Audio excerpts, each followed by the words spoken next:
We staan hier in de Gouden Hoofdstraat in Poperingen.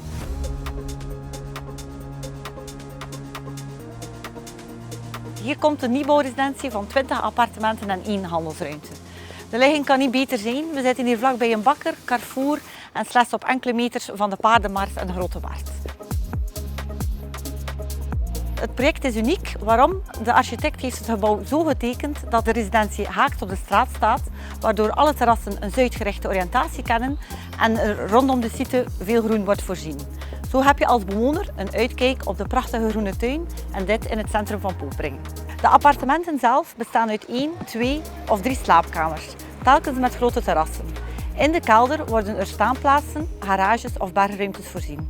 Je fiets kan je stallen in een afgesloten fietsenberging op het gelijkvloers. Residentie Hieronymus, een ideaal project voor een koper die rust zoekt in een gloednieuw, energiezuinig appartement en dit in het centrum van Poperingen.